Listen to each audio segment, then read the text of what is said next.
नमस्ते दोस्तों, मैं हूं आपका दोस्त भगवती प्रसाद पुरोहित एडवोकेट। और आज हम समझेंगे कि जमीन का सिविल कोर्ट में केस चल रहा है तो क्या तहसीलदार जो है वह जमीन का कब्जा दिला सकता है या नहीं।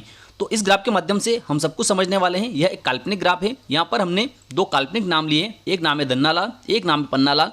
यहाँ पर हमने यह सिविल कोर्ट माना है और इसको तहसीलदार न्यायालय माना है, ठीक है। और यहाँ पर यह जमीन है। तो आपने चैनल को सब्सक्राइब नहीं किया तो चैनल को सब्सक्राइब कर लीजिए, बेल आइकन को प्रेस कर दीजिए और इस वीडियो को फटाफट लाइक कर दीजिए, क्योंकि इस चैनल के माध्यम से आपको मिलती है सरल और आसान भाषा में कानून की नई नई जानकारी। तो आइए समझ लेते हैं कि जब अगर सिविल कोर्ट में अगर कोई जमीन का वाद चल रहा है, कोई सिविल दावा चल रहा है, और ऐसी स्थिति में अगर तहसीलदार महोदय जो है वे अगर किसी जमीन का कब्जा उसके मालिक को दिलाना चाहते हैं तो क्या वे दिला सकते हैं या नहीं।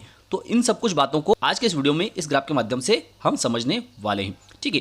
तो देखिए यहाँ पर यह एक खेत है और इस खेत का मालिक जो है वह है धन्नालाल, ठीक है। यह धन्नालाल इस खेत का मालिक है। सरकारी कागज में इस धन्नालाल के नाम से यह जमीन है।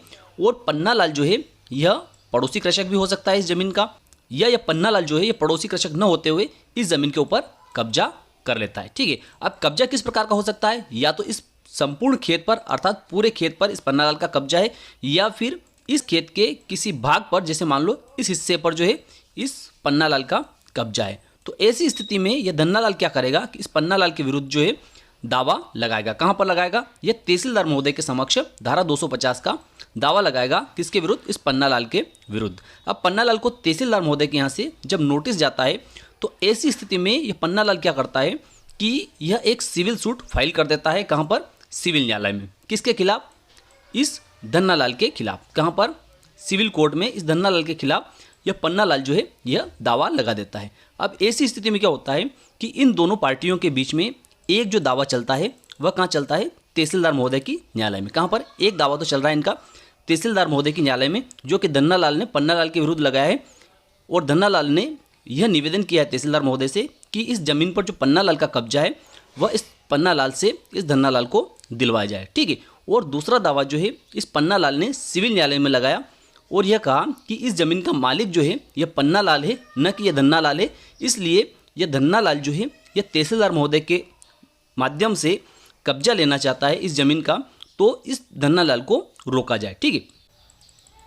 अब देखिए, अब ऐसी स्थिति में क्या होता है कि पन्नालाल ने जो सिविल न्यायालय में जो दावा लगाया इस धन्नालाल के खिलाफ, उस दावे में अगर इस पन्नालाल ने सिविल न्यायालय के समक्ष आदेश 39 नियम 1 और 2 या आदेश 39 नियम 3 सिविल प्रक्रिया संहिता का आवेदन पेश किया है और सिविल न्यायालय के द्वारा अगर इस धन्नालाल के विरुद्ध स्टे कर दिया, क्या किया है, अगर स्टे कर दिया है और इस पन्नालाल को यह सहायता प्रदान कर दी गई है कि जब तक इस सिविल न्यायालय के समक्ष जो दावा इस पन्नालाल ने पेश किया है इस धन्नालाल के विरुद्ध उस दावे का निपटारा नहीं हो जाता है, तब तक के लिए यह धन्नालाल जो है इस जमीन पर किसी प्रकार का कब्जा करने का प्रयास किसी भी माध्यम से न करें, ठीक है। या तो इस पूरे भाग पर या फिर इसके किसी अंश पर यह धन्नालाल जो है यह कब्जा करने का प्रयास न करें, चाहे यह इसका स्वामी है। लेकिन अगर सिविल न्यायालय को ऐसा लगता है कि वास्तव में इस पन्नालाल की यह जमीन है और इसका मालिक जो है यह पन्नालाल है, तो ऐसी स्थिति में अगर सिविल न्यायालय जो है यह इस प्रकार का स्टे कर देती है, तो ऐसी स्थिति में क्या होता है कि फिर जो तहसीलदार महोदय के समक्ष जो इस धन्नालाल ने केस लगाया था वह केस जो है वह स्टे हो जाएगा। तो ऐसी स्थिति में इस धन्नालाल ने तहसीलदार महोदय के समक्ष इस पन्नालाल के विरुद्ध जो दावा पेश किया था उस दावे को स्टे कर दिया जाएगा।